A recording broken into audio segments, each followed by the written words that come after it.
Welcome all of you to this live program at Orthotic Principles. Today, our guest of honor is Dr. Guri Ranum Ekas from Norway. Dr. Ekas graduated from the University of Oslo Medical School in 2008 and was board certified in orthopedic surgery in 2016.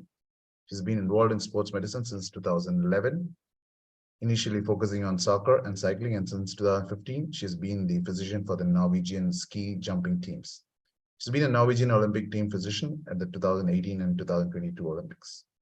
Dr. Ekas works at the new unit at the Ekas University Hospital, focusing on arthroscopic surgery and sports medicine. In addition, she has a special interest in knee trauma and other knee disorders, including osteoarthritis, with a focus on total knee arthroplasty. She's a specialist in treating pediatric knee, and she has defended her PhD thesis on pediatric ACL injuries in March 2020 at the University of Oslo. Dr. Ekas is currently an associate professor at the Oslo University campus Ekas and supervisor for 2 PhD students and teaches medical students. She's been rewarded with several awards and papers and presentations, and has received several research grants for her work. Currently, her main research endeavor is within ACL injuries, the IMPROVE ACL register-based randomized controlled trial, and pediatric knee injuries. So today is my great honor to introduce you to Dr. Guri Ranum Ekas from Norway. Over to you, Guri. Thank you very much for the invitation. It's an honor to talk here.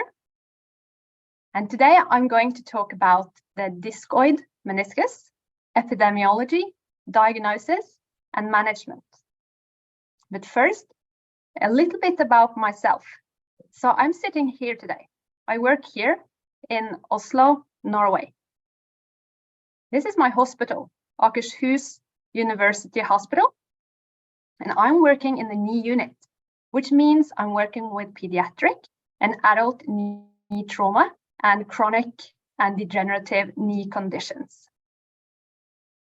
I'm also a sports physician, so I'm currently the team physician of the Norwegian ski jumping teams. And actually, these days, they are competing in the World Championships in Planica. So my research interest and experiences are pediatric ACL injuries. I'm also involved in doing register-based randomized controlled trials and other projects regarding pediatric knee injuries, such as tibial and spine fractures and hemarthrosis. So here, let's start off with showing you this video. So you can see this little snap in this patient's knee. So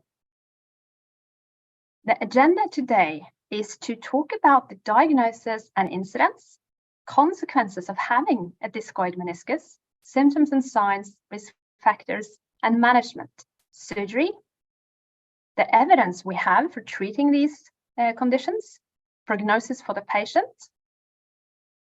So let's start out with the meniscal anatomy.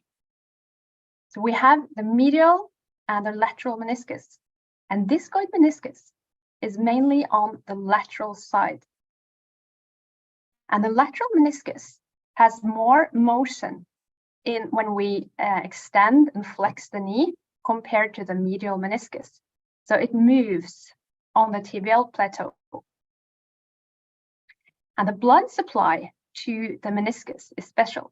Like you see here, where they have put ink in the vessels, it only has blood supply in the peripheral part close to the knee joint capsula. So here it's an axial view. So the discoid meniscus, it's a congenital variation of meniscus. And it's important because it may account for up to 25% of meniscal surgery cases in children. And the problem is that this type of meniscus is prone to meniscal tears and locking of the knee. And what is discoid meniscus? It's mainly on the lateral side. Quite often it's bilateral, so you have it in the other knee as well. It includes abnormal morphology and potential instability. The true incidence of discoid meniscus is unknown because we don't know about all the asymptomatic cases. The incidence is estimated to be between 3 and 15%, depending on where you are in the world. It seems to be more common in some Asian countries than, for example, in the US. It's often bilateral. And one population-based study in Olmsted County, which is in Minnesota in the US, they found in one study where the mean age of the patients were 27 years old. So these were adult patients. They found an age-adjusted annual incidence of 3.2% per 100,000 person years. The reason for these patients, 2%, was that 72% had a meniscal rupture. The remaining had mechanical symptoms or swelling. When they had an arthroscopy, 20% had an unstable peripheral meniscus. So we'll come back to discuss more about that. The morphology of the discoid meniscus is that it's thicker and wider than a normal meniscus. It covers a larger area of the tibial plateau. It may cover the whole tibial plateau, like you see here, or partially, like you see here.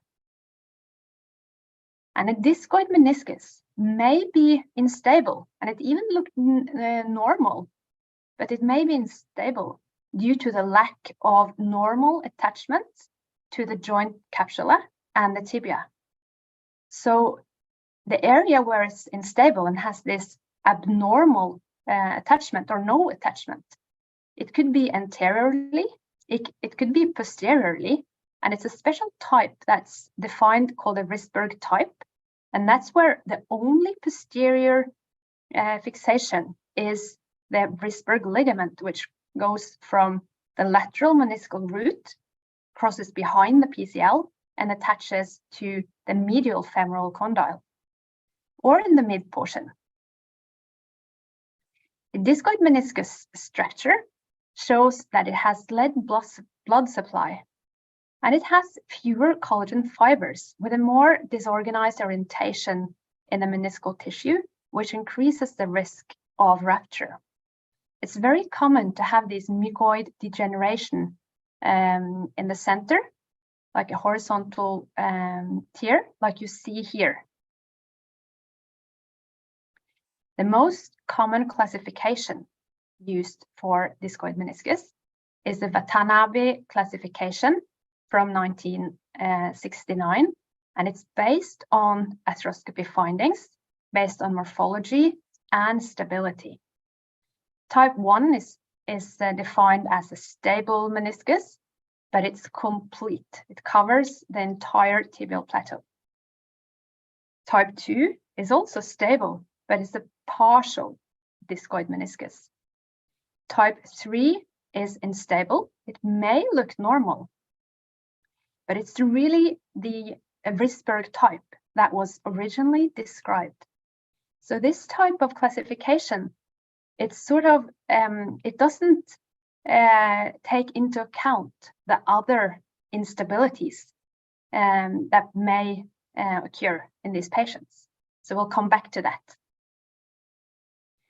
As we mentioned, the Risberg type is a special type of unstable meniscus where the only attachment of the posterior meniscus is the Risberg ligament. So you don't have the normal meniscal popliteus fascicles. And that you can see sometimes that the lateral root subluxates anteriorly. And these patients have an increased risk of rupture.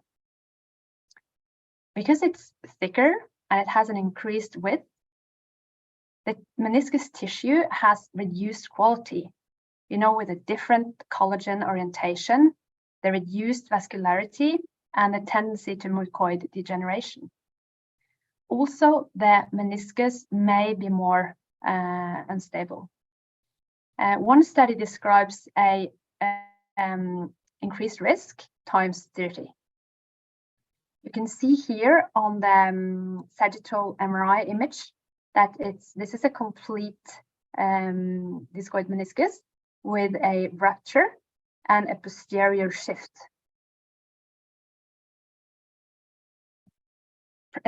Patients typically present with popping, snapping, or locking, complete locking of the knee. They may have pain or swelling, but it's very important to be aware that typically patients without a rupture or without instability, they are normally asymptomatic. So here you can see again this meniscus with a posterior shift. It's a rupture in it, and it's a complete tear. So the unstable meniscus may give an intra-articular dislocation of the meniscus during motion. And this dislocation may be towards the notch, may be towards the periphery, and it may give protrusion in the joint line or locking of the knee. One study by Yamaguchi saw that the unstable discoid meniscus typically present in a younger age. And when you have children younger than 10 years old with either an unstable or a complete discoid meniscus, it's more often bilateral. And there is a significant difference in the reason for presentation. Typically, children under 10 years old, it's not possible to identify a trauma, whereas teenagers more typically have symptoms following sports activity, and adults typically following minor trauma. On clinical examination, you occasionally find a resistance in the lateral joint line. You may feel a clunk by the clinical examination by the McMurray test, or if you basically move the knee close to full extension. And that's really the snapping knee. It's not very visible on this patient, but during the examination, you can feel it. And also in this patient, like you saw earlier, this is a typical snap of the meniscus. It moves close to extension. Often X-ray, it doesn't confirm the diagnosis, but it's often part of examination to rule out other causes of knee problems. But you can see some indirect signs, such as a block-shaped lateral compartment with a flattening of the lateral femoral condyle and a concavity on the tibial plateau, often increased joint line, and a hypoplastic lateral tibial spine. MRI confirms the diagnosis, but could also help to look at additional injuries, such as a rupture and a shift. So here you can see the typical bow tie sign in a discoid meniscus, that even though you're looking in the middle of the compartment with this image, you can see the anterior part and the posterior part of the meniscus, but you can see solid meniscal tissue in the entire joint compartment. So here again, it's very good to look at the actual axial images at the same time. So you can see where actually this image is from the middle of the knee joint. So you can see that meniscal tissue fills the entire compartment in this 6-year-old patient in her right knee. And here is the sagittal image, same patient, the right knee. A little bit of hyperintensity here. And here again, this is her other knee, the left knee, mucoid degeneration here. And we can see that we're in the middle of the joint compartment. So she has a bilateral condition, and also here. So many of these patients present with a meniscal rupture. In a study by Yamaguchi, patients were mean age 21.5 years. So these, again, were adult patients. And the most common rupture pattern is horizontal ruptures. And more than 50% of the patients actually have this. Regarding treatment of the discoid meniscus, we don't have evidence for prophylactic treatment in asymptomatic patients. And if you have very mild symptoms, like a little bit of snapping, but no pain, it's advocated not to do surgery, but to start out initially with rehabilitation or mild symptoms, these types of mild symptoms. But for symptomatic patients with mechanical symptoms, pain, and these sort of snapping and locking episodes, surgery is recommended. And of course, if you have a locked knee and or often locking episodes, then urgent surgery is needed. And the treatment of choice is suturization or sculpturing. That means to remove that central part of the meniscus. It's very important to protect the meniscal rim to allow the function of the meniscus to be as good as possible. It's important to repair peripheral ruptures close to the capsula, but not central ruptures in the area where you are removing. And also it's important to focus on the stability of the meniscus, on the attachments, and repair and suture the meniscus if it has unstable areas. So the steps during surgery is first to do a diagnostic arthroscopy, where you evaluate the morphology of the meniscus. It's important to look at the width. Is it complete or partial, or is it normal? And also look at the height. Is the height normal, or is it abnormal, typically higher than a normal meniscus? And you probe, and you actually visualize the meniscus and examine it both from the lateral normal viewing portal, but also from the medial portal, because it gives you different information. You evaluate the peripheral stability. Is the meniscus stable, or is it unstable? And this is you actually evaluate the attachments from the meniscus to the capsula. This is not the rupture, but it's how the meniscus is designed in this knee. So is it unstable? Also, we look for ruptures. Are there a rupture? What type is it? Or is it no rupture? Sometimes you're not able to see the rupture from the outside if you have a horizontal line that you can see on MRI, for example. Then you move forward with your suturization. And again, keep the meniscal rim intact and a normal form. Suture repairable ruptures in the peripheral part. And examine again after you've done the suturization and the repair. Examine again the meniscus stability and suture if it's unstable. You can actually visualize too in the range of motion to see how the meniscus behaves during motion in the knee with a scope in. And PRISM, the pediatric research group in sports medicine in North America, has made a new classification system. And this is as a response to that the VATABA classification doesn't evaluate good enough the instability part.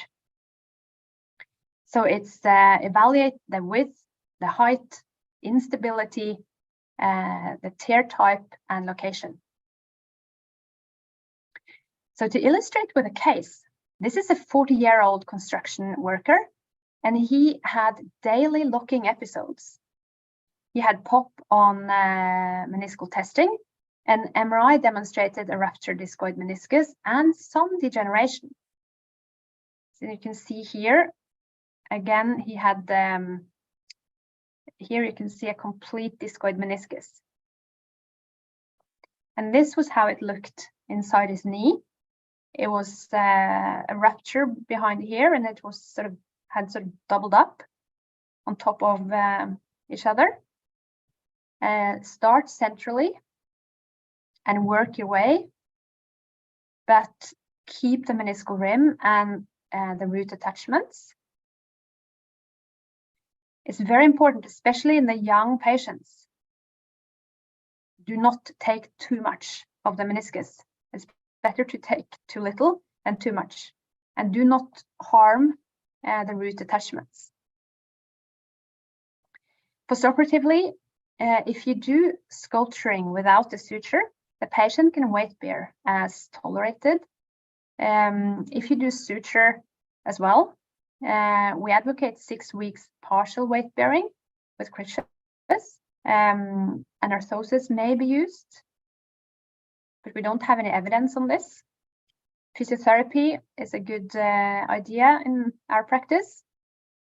Return to sport is an individual decision, but normally not earlier than 4 months to avoid the risk of re-injury. And we know that total meniscectomy increases the risk of osteoarthritis and early osteoarthritis. Socialization has demonstrated good results up to 10 years. It seems like a young age at surgery is favorable. But we don't entirely take away the increased risk of osteoarthritis, it seems. In one study by Ahn, it was a rate of 23% early arthrosis in patients managed with socialization alone, and near 40% for those who also had repair, which is a more serious condition, and in close to 90% in those who had total meniscectomy. In a study of 401 patients, 470 knees, 83% of the patients were non-operatively treated. Of those who had socialization, 419 of 470 patients, the majority had a meniscal rupture. These patients were mean 11 years at inclusion. And note at the follow-up time was 19 months, and the reoperation rate was 17%, so mainly due to a re-rupture. And also 16% had consistent pain and mechanical symptoms. So the patients need to know that it may not be a quick fix having surgery, and it's we know that from experience as well that it's a relatively high chance of them needing surgery again. And we know that cartilage may be at risk, especially if we have serious injuries to the meniscus. Like here, it's no meniscus in the anterolateral part of the knee, and it's an increased risk of lateral OCDs of these patients. So back to the evaluation of evidence, back to your case. This 40-year-old construction worker with locking episodes, he had socialization. And if we look at the evidence that we have for this surgery, we don't have high quality studies, but we do have case reports, we have case studies, so it's still evidence. So the take-home message for this talk about discoid meniscus is that discoid meniscus may present at different time points in life. If it's asymptomatic, we advocate no treatment. Mild snapping or pop without pain. Active rehabilitation is an option. With pain, mechanical symptoms, and locking is an indication for surgery. In general, children with symptomatic discoid meniscus generally need surgery. Sculpturing of the meniscus, keep the meniscal rim is very important, and a thorough evaluation of the meniscus stability and need of suture. And during the surgery, it's important to first do a diagnostic arthroscopy. We do a osterization of the meniscus and a thorough evaluation of meniscal stability and the need for suture repair, either of the abnormal capsular attachments and vertical peripheral ruptures. Thank you. Thank you, Guri. Guri, you can stop sharing actually. Yeah. Thank you, Guri, for this excellent presentation, and congratulations for all the research that you do on pediatric knees. Thank you.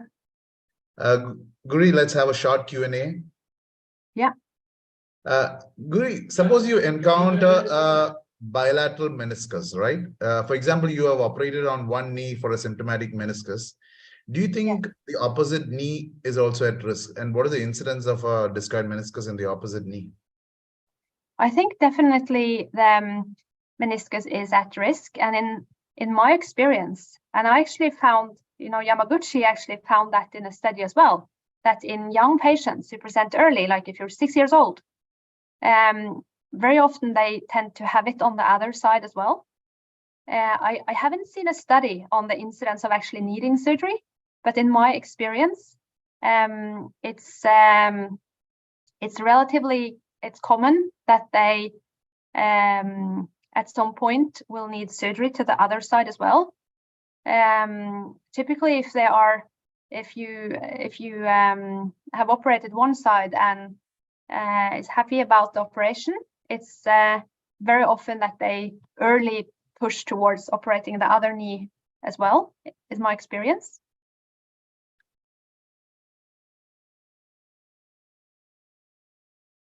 Actually, I cannot hear you. Yeah. Thank you, Guri. I think the most important part in the discoid meniscus is about the instability part, right? So that is why the new classification has come into being. So what are the options for repair? So do you do an all inside or outside in, inside out? What are the options for meniscal repair? I think you have all inside meniscal repair, and you have inside out, and you also have outside in, or using like a needle and a thread in the anterior part. So in my experience, I prefer to use outside in the anterior part and inside out in the mid portion. And in the posterior part, I prefer to do all inside. Like so I would normally, in my experience, you don't have instabilities all around. So, but you may want to do a combination, and that's very often in our practice in Norway and where I work. We very often, when we suture like bucket handles too, we very often combine and use inside out in the mid portion and quite far posteriorly, and then we use all inside on close to the root and posteriorly. Thank you, Guri. And Guri, you mentioned about meniscal rupture as one of the complications, right? So is it when you treat them non-operatively, do these patients present with a meniscal rupture when you treat them non-operatively? And how are what are the signs? What are the classic signs? Is it acute pain, acute locking, effusion? How do they present? In my experience, many of them, the youngest patients, in my experience, they present because their parents wonder why they have this snapping knee. And some of them have pain and you don't really know why. And then you examine them and do X-ray and MRI, and you realize that they have a discoid meniscus, but they may not have an unstable discoid meniscus. No snapping, no instability signs, no locking. It's pain, often pain with activity, and with the ones who are have like very little symptoms, but their parents have recognized the snapping. For these patients, we don't advocate surgery initially, and that's supported also by Cocker's paper from the US, that if you have these very mild symptoms, you can wait. Some of these patients will get some pain, and then we discussed with them and tried to find time for surgery. If that seems like the best option. And then my experience is that most of them have some sort of a horizontal tear when you do the operation. And I think often the horizontal tear can come very early. You could see it on the pediatric patients that or maybe not, it's fair to say that you can see a tear on the MRI, but you can see the degeneration and the white signal in the middle of the meniscal tissue. And I've also seen in that this patient also had like a horizontal line in the middle of the meniscus when we did the surgery. Thank you, Guri. Guri, I think that's all the questions that we have for this session. Thank you for this excellent presentation, and we really look forward for another lecture from you in future. Thank you so much for joining in. Thank you very much. Thank you. Bye-bye. Bye-bye.